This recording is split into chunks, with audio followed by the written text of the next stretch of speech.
सभी भाई को राम राम भाई। तो भाई गर्मी का मौसम चल रहा है, आपको पता है गर्मी का मौसम, आदमी तो परेशान है। वाइल्ड लाइफ में जीव जंतु पेड़ पौधे भी बहुत ज़्यादा परेशान हैं। खास करके जिन पक्षियों को पशुओं को अपने नज़दीकी पानी मिल जाता है वो तो अपना गुजारा कर लेते हैं, और कुछ पक्षी ऐसे होते हैं वाइल्ड लाइफ के अंदर दूर तक अरावली की श्रृंखला है, इसमें पानी बहुत कम मात्रा में है, तो पानी तक पहुंचते पहुंचते वो ज़्यादा बीमार हो जाते हैं। और ऐसी एक घटना मेरे साथ भी मेरे जंगल में हुई है, मोरों के साथ। जो हमारा राष्ट्रीय पक्षी है मोर, तो मोर के साथ क्या हुआ है कि भाई ये जो गर्मी का प्रकोप है,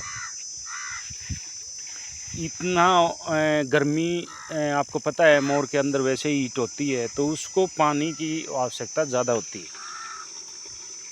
तो 2-4 मोर हमने घूम के भी देखे हैं, वो मोर पहले ही भाई मर चुके थे, डेथ हो चुकी थी। तो हमने उस रीजन का पता किया कि भाई इन मोरों की डेथ कैसे हुई।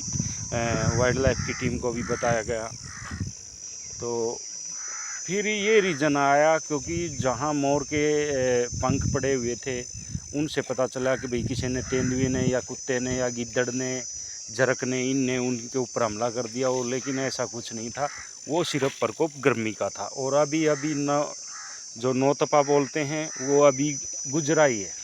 तो आज 10-11 तारीख हो चुकी है, जून की, मानसून आने वाली है। तो ये मानसून आने का वो 8-10 दिन का जो गैप होता है ना मानसून आने का, खास करके दिल्ली एनसीआर में, तो जब मानसून दिल्ली की तरफ बढ़ती है तो दिल्ली का टेम्परेचर और हरियाणा, राजस्थान, पंजाब का टेम्परेचर हाई जाता है। अगर लो होगा तो मानसून धीरे धीरे बढ़ेगी, और जितना ज़्यादा टेम्परेचर होगा मानसून उतनी ही जल्दी आएगी। क्यों? क्योंकि हवा गर्म होने के बाद ऊपर उठ जाएगी और उसका स्थान लेने के लिए ठंडी हवा आएगी। ठंडी हवा कहाँ से आएगी? समुद्र की तरफ से। इसलिए मानसून का आगमन खास करके अरावली क्षेत्र एक ऐसा क्षेत्र है जो हम बहुत ज़्यादा बारिश की बाट देख रहे हैं। इस टाइम मेरे पास 50,000 पौधे हैं, और 50,000 पौधों की ऐसी हालात है। सर्दी में जो बारिश होती है वो नहीं हुई, बसंत पंचमी पे जो होती है वो नहीं हुई, और अब खास करके लगातार जो 7-8 महीने का जो गैप है, वो अभी फ़िलहाल पौधों के लिए मानसून का आना बहुत ज़रूरी है। खास करके जीव जंतु और पेड़ पौधों के लिए जो प्लांटेशन हमने ताज़ा कर रखी है, यानी पिछले साल जो की थी, उन पौधों के लिए बहुत ज़रूरी है। तो अभी मेरा जो नया मेहमान है ये तपोवन है, और तपोवन की भूमि, इस प्रोजेक्ट का नाम ही तपोवन है। तपोवन का मतलब है कपिल ऋषि मुनि की वो स्थान जहाँ उसने बैठ के तपस्या की थी। तो ये मैं जहाँ रह रहा हूँ, जहाँ मेरा आशियाना है, मैंने इसका नाम ही आशियाना रख रखा है। क्यों? क्योंकि पेड़ पौधे, पक्षी, जीव जंतु, आदमी भी आते हैं मेरे पास सुबह सुबह घूमने, आसपास के गाँव के। तो उनको पानी की व्यवस्था है, बैठने की है, योग कर सकते हैं, राम का नाम आराम से बैठ के अपना ध्यान लगा सकते हैं। तो ये स्थापना हर जगह कर रखी है भाई। मैंने मंदिर भी बना रखा है मेरा, और पेड़ पौधे, हर सब्जी जो है वो सब्जी भी लगा रखी है। क्यों लगा रखी? क्योंकि यहाँ पानी की व्यवस्था है। तो मेरे को पता है पानी जहाँ ज़्यादा होगा पशु पक्षी भी उधर ही आएंगे। इसलिए मेरे पास कोई कुत्ता नहीं है। एक कुत्ता था, उसको क्या बोलते हैं ये, गिद्दड़, और ये खास करके जरक, लकड़ बग्गा जिसको बोलते हैं, वो कुत्ते को उठा ले गया, और इसलिए कुत्ता नहीं है। तो अब मेरी जो पोस्ट है वो पक्षियों के लिए खास करके सुरक्षित है।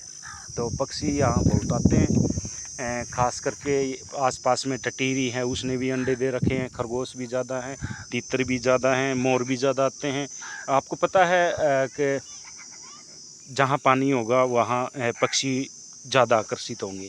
तो अभी मेरे साथ एक क्या हुआ भाई, ये मोर, ये देखो भाई, ये नया मित्र है, नया मेहमान है मेरे आशियाना में। अभी आया है, तो इसकी हालात बेचारे की बहुत ज़्यादा ख़राब थी, बहुत ज़्यादा। इसकी इतनी थी, इसकी आंखें बंद थी और इस जैसे गर्मी में दिल की धड़कनें और शरीर तपने लग रहा था। शरीर में एक स्माइल, अजीब तरह की स्माइल आ रही थी, आंखें बंद थी, मुंह इसका चौड़ा था और हांफने लग रहा था। अब इसको कुछ ज़्यादा तो वो जानकार नहीं हूँ, लेकिन प्राथमिक उपचार मैंने किया है। इसकी आँखों के अंदर मैंने ड्रॉप डाली है और ड्रॉप डालने के बाद इसको काफ़ी आराम मिला है। इसके ऊपर एक ये जो कपड़ा है, ये सूती कपड़ा है, गीला करके इसका बदन को ढक दिया गया है। और इसको ग्लूकोज डी, फ़िलहाल मेरे पास ग्लूकोज डी थी और कुछ था नहीं, तो थोड़ी ज़्यादा मात्रा में ग्लूकोज डी को घोल जैसे ही इसको दिया और इसको सिर्फ 2 सेकंड के अंदर इतना आराम हुआ है कि जो हांफना था वो हांफना इसका बंद हो चुका है और काफ़ी आराम मिला है इसको। तो इसके लिए पानी की व्यवस्था भी कर रखी है। अब ये मेरा मेहमान है भाई, आप 2 दिन, 4 दिन, 5 दिन इसकी सेवा करने का मौका मिलता है तो ज़रूर करेंगे। और परमात्मा ने ये मौका किसी किसी को देता है, किसी किसी के भाग्य में होता है। आप जितना तिरंगा हमको प्यारा है उतना हमारा राष्ट्रीय पक्षी मोर भी उतना ही प्यारा है। तो पेड़ पौधों की सेवा, देश सेवा और जीव जंतुओं की सेवा। तो दोस्तों ये लाइक ज़रूर करें और एक प्यारा सा इसको सब्सक्राइब ज़रूर करें। आपका कुछ नहीं होगा लेकिन मेरा मान बढ़ेगा, मेरी वीडियो एक जगह से दूसरी जगह जाएगी तो एक भावनाएं जागती हैं मन के अंदर, मैं ऐसी वीडियो और बनाऊं, ऐसा काम और करूं। तो जब तक के लिए धन्यवाद। हाँ, इसकी हालत कैसी होती हैं कैसा नहीं, आपके बीच में फिर दूसरी वीडियो लेके आई। नमस्कार।